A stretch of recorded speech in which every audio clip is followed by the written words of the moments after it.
অর্জুন অনুকে বিয়ে করার জন্য সবার সাথে ঝগড়া করতে থাকে আর একটু পরেই অর্জুন অনুর কপালে সিঁদুর পরিয়ে দেয়। তাহলে কি হবে মিষ্টির?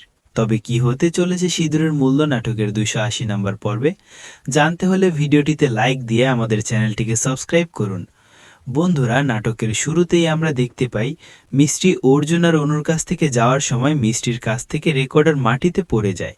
সেজন্য মিষ্টি মনে মনে বলতে থাকে, হায় মা, প্রিয়া যেন এই রেকর্ডার না দেখতে পায়। তখনই প্রিয়া চিৎকার দিয়ে বলে, থাম। এমন কথা শুনে মিষ্টি ভয় পেয়ে যায়, কারণ অনু এই রেকর্ডার দেখলে অনেক সমস্যা হবে। তারপর অনু মিষ্টির কাছে আসতেই অর্জুন একটি কাপড় নিয়ে এসে অনুর মাথায় দেয়। এটা দেখে অনু তখনও মিষ্টি সেই রেকর্ডার হাতে নেই। তারপর অনু অর্জুনকে বলে, তুমি এমন কেন করলে? তখন অর্জুন বলে, আমি দেখতেছিলাম তোমাকে বউ সাজলে কেমন লাগে। এমন কথা শুনে মনে মনে খুশি হয় অনু। তারপর অনু সিঁদুরের বাটি নিয়ে আসে।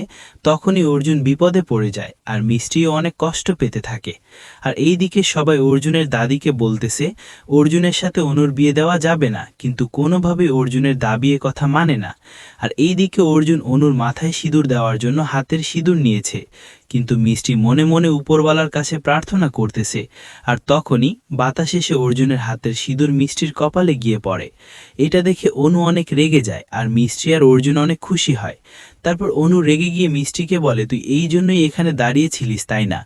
এমন কথা শুনে অর্জুন অনুকে বলে, অনু, তুমি এসে ভুলে যাও, আমরা সবার সামনে বিয়ে করব। এটা শুনে অনু বলে, তুমি ঠিক বলেছ অর্জুন। তারপর অনু সেখান থেকে চলে যায়। তখন অর্জুন আর মিষ্টি একে অপরের সাথে রেকর্ডার নিয়ে কথা বলতে থাকে। অর্জুন বলে, এই সামান্য রেকর্ডার দিয়ে আমরা কখনোই অনুকে সবার সামনে দোষী প্রমাণ করতে পারবো না, কিন্তু আমি তোমাকে কথা দিচ্ছি, আমি অবশ্যই অনুকে সবার সামনে আসল মুখোশ খুলে দেব। তুমি শুধু আমাকে সাহায্য করিও। তারপর অর্জুন মিষ্টির কপালে একটা চুমু দেয় আর মিষ্টিকে জড়িয়ে ধরে। পরের দিন সকালে অর্জুন সবার সামনে বলে, তোমরা তাড়াতাড়ি আমার আর অনুর বিয়ের জন্য সবকিছু রেডি করো। এমন কথা শুনে প্রিয়া খুশিতে হাসতে থাকে, কিন্তু অর্জুনের মা অর্জুনের উপর রেগে যায়, কারণ তারা কখনোই চায় না অর্জুনের সাথে অনুকে বিয়ে দিতে। তারপর অর্জুন সেখান থেকে রাগ করে চলে যায় আর মিষ্টিও রাগ করে বলে, অর্জুন যদি প্রিয়াকে বিয়ে করতে চায় তাহলে তাকে বিয়ে দেন। এই কথা বলে মিষ্টিও রাগ করে সেখান থেকে চলে যায়। পরের সিনে আমরা দেখতে পাই অর্জুনকে তার ছোট ভাই খাবার খাওয়ার জন্য খাবার নিয়ে যায়, কিন্তু অর্জুন সেই খাবার মাটিতে ছুঁড়ে ফেলে দেয় আর বলে, আমার বিয়ে না হওয়া পর্যন্ত আমি কিছুই খাবো না। আর এইদিকে অর্জুনের বড় দাদি আর অর্জুনের মা মিষ্টিকে বোঝাচ্ছে, কিন্তু কোনোভাবে মিষ্টি তাদের কথায় রাজি হয় না, কারণ মিষ্টি আর অর্জুন তারা দুজনেই প্ল্যান করেই এসব করতেছে। পরের দিন সকালে আমরা দেখে পাই অর্জুন আর মিষ্টি তারা দুজন একসাথে সময় কাটাচ্ছিল। তখনই সেখানে অর্জুনের মা চলে আসে আর অনেক কান্না করতে থাকে। এটা দেখে অর্জুন আর মিষ্টি অর্জুনের যে স্মৃতি ফিরে এসেছে সব কিছু খুলে বলে। মিষ্টি অর্জুন আর অনুর কাছ থেকে যাওয়ার সময় মিষ্টির কাছ থেকে রেকর্ডার মাটিতে পড়ে যায়। সেজন্য মিষ্টি মনে মনে বলতে থাকে, হায় মা, প্রিয়া যেন এই রেকর্ডার না দেখতে পায়। তখনই প্রিয়া চিৎকার দিয়ে বলে, থাম। এমন কথা শুনে মিষ্টি ভয় পেয়ে যায়, কারণ অনু এই রেকর্ডার দেখলে অনেক সমস্যা হবে। তারপর অনু মিষ্টির কাছে আসতেই অর্জুন একটি কাপড় নিয়ে এসে অনুর মাথায় দেয়। এটা দেখে অনু তখনও মিষ্টি সেই রেকর্ডার হাতে নেই। তারপর অনু অর্জুনকে বলে, তুমি এমন কেন করলে? তখন অর্জুন বলে, আমি দেখতেছিলাম তোমাকে বউ সাজলে কেমন লাগে। এমন কথা শুনে মনে মনে খুশি হয় অনু। তারপর অনু সিঁদুরের বাটি নিয়ে আসে। তখনই অর্জুন বিপদে পড়ে যায় আর মিষ্টিও অনেক কষ্ট পেতে থাকে।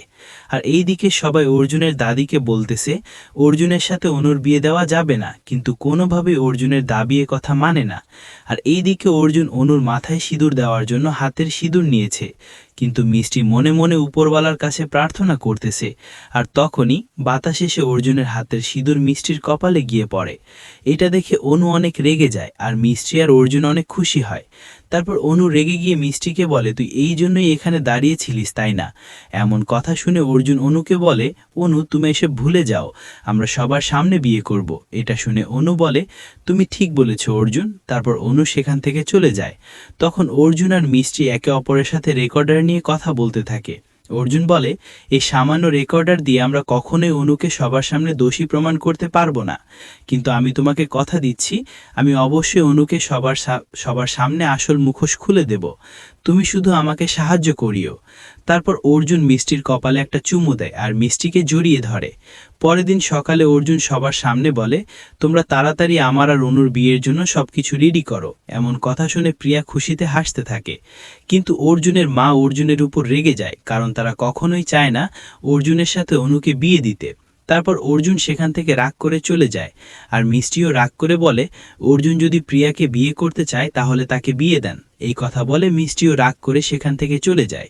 পরের সিনে আমরা দেখতে পাই অর্জুনকে তার ছোট ভাই খাবার খাওয়ার জন্য খাবার নিয়ে যায়, কিন্তু অর্জুন সেই খাবার মাটিতে ছুঁড়ে ফেলে দেয় আর বলে, আমার বিয়ে না হওয়া পর্যন্ত আমি কিছুই খাবো না।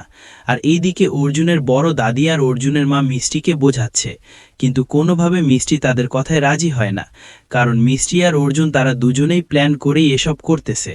পরের দিন সকালে আমরা দেখে পাই অর্জুন আর মিষ্টি তারা দুজন একসাথে সময় কাটাচ্ছিল। তখনই সেখানে অর্জুনের মা চলে আসে আর অনেক কান্না করতে থাকে। এটা দেখে অর্জুন আর মিষ্টি অর্জুনের যে স্মৃতি ফিরে এসেছে সব কিছু খুলে বলে। এভাবেই চলতে থাকে সিঁদুরের মূল্য নাটকের 280 নম্বর পর্বটি। পরবর্তীর জন্য আমাদের চ্যানেলটিকে সাবস্ক্রাইব করে আমাদের সাথেই থাকুন।